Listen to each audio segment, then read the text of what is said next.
មុននេះបន្តិចបើតាមសេចក្តីថ្លែងការណ៍របស់លោក Volodymyr Zelensky បានបញ្ជាក់ថាលោក Lukashenko ដែលជាមេដឹកនាំរបស់បេឡារុសឥឡូវនេះយល់ព្រមបិទឧបករណ៍ចាប់សញ្ញានិងរ៉ាដារបស់រុស្ស៊ីនៅតាមបណ្ដោយព្រំដែនរវាងបេឡារុសនិងអ៊ុយក្រែនហើយបើទោះបីជារុស្ស៊ីគំរាមដាក់សម្ពាធទណ្ឌកម្មសេដ្ឋកិច្ចទៅលើបេឡារុសយ៉ាងណាក៏ដោយក៏ព័ត៌មានមួយដែលបានបង្ហាញអំពីជំហររបស់បេឡារុសនៅនាទីចុងក្រោយនេះថាតើបេឡារុសនឹងជ្រើសរើសការធ្វើសង្គ្រាមជាមួយនឹងអ៊ុយក្រែនឬក៏ប្រឆាំងជាមួយនឹងទីក្រុងមូស្គូគណៈពេលនេះបើតាមសេចក្តីថ្លែងការណ៍ចុងក្រោយរបស់លោក Volodymyr Zelensky កាលពីថ្ងៃទី25ឈានចូលដល់ថ្ងៃទី26នៅនាទីចុងក្រោយលោក Zelensky បានប្រកាសថា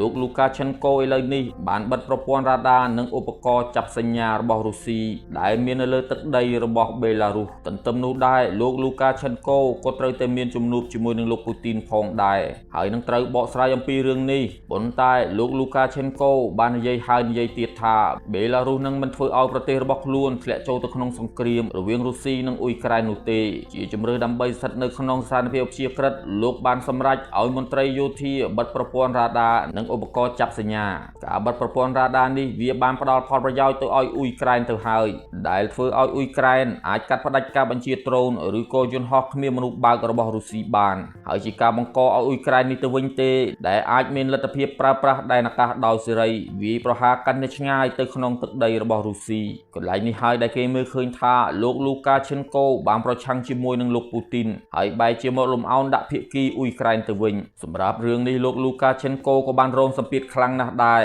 ដោយឥឡូវនេះវាមានក្រុមឡើងកំពុងតែគំរាមលោក Lukashenko ដែលជាសម្ព័ន្ធមិត្តរបស់ខ្លួនទៅធ្វើតាមការគំរាមកំហែងរបស់អ៊ុយក្រែនឥឡូវនេះទីក្រុងមូស្គូតាមការបញ្ជាក់នៃប្រភពសារព័ត៌មាន Guardian Independent បានគម្រាមបិទសេដ្ឋកិច្ចរបស់បេឡារុសលែងគ្រប់គង់ប្រេងអូស្មန်ហើយនឹងជីកសិកម្មឬក៏បើកវិស័យផ្នែកសេដ្ឋកិច្ចដែលអាចគ្រប់គ្រងដល់ទីក្រុងមានបានតាមសេចក្តីថ្លែងការណ៍និងការលើកឡើងរបស់លោក Zelensky តាមប្រភពសារព័ត៌មាន The Sky News និងប្រភពសារព័ត៌មានផ្សេងៗទៀតនៅថ្ងៃទី25ខែមិថុនាឆ្នាំ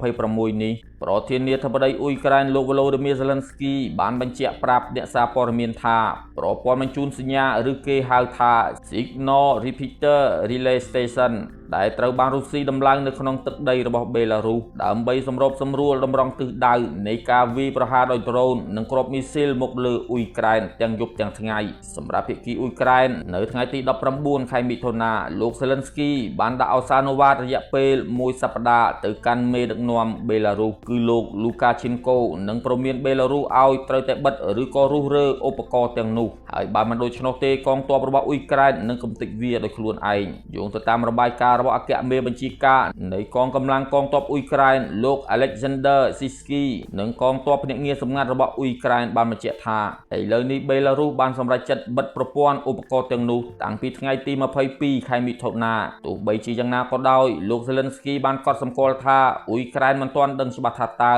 ភាគីបេឡារុសបិទវានោះនៅក្នុងន័យបណ្ដោះអាសន្នឬក៏បិទទាំងស្រុងនោះទេហើយអ៊ុយក្រែនកំពុងតែតាមដានសម្រាប់ឆ្មាំការពារព្រំដែនរបស់អ៊ុយក្រែនបានរាយការណ៍មកថាចាប់តាំងពីឧបករណ៍ទាំងនោះត្រូវបានបិទគេសង្កេតឃើញថាមានការធ្លាក់ចុះយ៉ាងខ្លាំងនៃចំនួនដ្រូនរបស់រុស្ស៊ីហើយហោះកាត់តំបន់ Chernobyl ដែលជាសកម្មភាពហោះហើរជាក្រុមធំៗរបស់ដ្រូនសាហាវរបស់រុស្ស៊ីនៅតាមបណ្ដោយព្រំដែនបេឡារុសនិងអ៊ុយក្រែនសកម្មភាពនេះបង្ហាញថាទីក្រុងមីនពិតជាលំអោនតាមការបំពេញលក្ខខណ្ឌនិងការព្រមានរបស់ទីក្រុងគៀវដើម្បីជៀសវាងការទាញប្រទេសបេឡារុសឲ្យធ្លាក់ចូលទៅក្នុងជម្លោះយោធាដែលប៉ះជាមួយនឹងអ៊ុយក្រែនខណៈដែលលោក Lukashenko កំពុងព្យាយាមទប់ទល់នឹងសម្ពាធរបស់វិមានក្រឹមឡាំងដែលចង់អូសទាញលោកចូលរួមកាន់តែខ្លាំងលោក Lukashenko វិញបានចេញមុខធ្វើសេចក្តីថ្លែងការណ៍និងបញ្ជាក់អំពីប្រតិកម្មជុំវិញរឿងនេះភ្លាមបន្ទាប់ពីមានការប្រកាសពីភាគីអ៊ុយក្រែនមេដឹកនាំរបស់បេឡារុសបានធ្វើសេចក្តីថ្លែងការណ៍បញ្ជាក់ជាសាធារណៈនៅថ្ងៃទី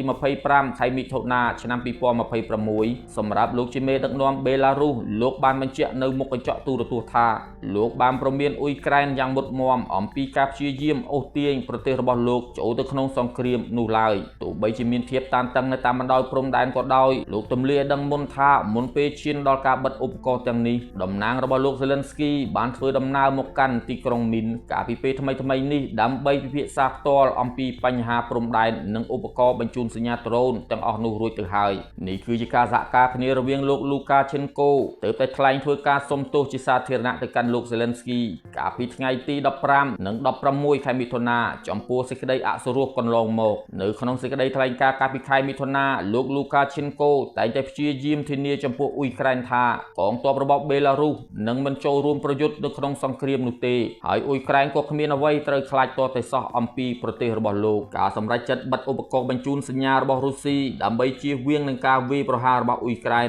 បានធ្វើឲ្យលោក Lukashenko ធ្លាក់ចូលទៅក្នុងស្ថានភាពដ៏លំបាកយោងទៅតាមនាពេលបច្ចុប្បន្ននិងព័ត៌មានសម្ងាត់វិមានក្រំឡាំងឥឡូវនេះបានខឹងសម្បាយ៉ាងខ្លាំងហើយកំពុងដាក់សម្ពាធទៅលើសេដ្ឋកិច្ចរបស់បេឡារុសដើម្បីបង្ខំឲ្យលោក Lukashenko បើកប្រព័ន្ធបញ្ជូនសញ្ញាដ្រូននោះឡើងវិញរុស្ស៊ីថែមទាំងគម្រាមកាត់បន្ថយជំនួយសេដ្ឋកិច្ចនិងថាមពលប្រេងហ្គាសទៅដល់ទឹកដីរបស់បេឡារុសថែមទៀតទោះបីជាត្រូវបានរុស្ស៊ីគម្រាមក្តីអ្នកវិភាគមើលឃើញថាលោក Lukashenko កំពុងតែព្យាយាមការពារអាយុជីវិតសេដ្ឋកិច្ចនិងស្ថិរភាពនៅក្នុងប្រទេសរបស់លោកលោកបានដឹងហើយថាបើអ៊ុយក្រែនបើកការវាយប្រហារទៅលើទឹកដីរបស់បេឡារុសពិតមែននោះរោងចក្រចម្រាញ់ប្រេងដ៏សំខាន់របស់បេឡារុសកំពុងតែរកចំណូលបានពីការលក់ប្រេងឲ្យរុស្ស៊ីនោះនឹងត្រូវបានបំផ្លាញខ្ទេចខ្ទី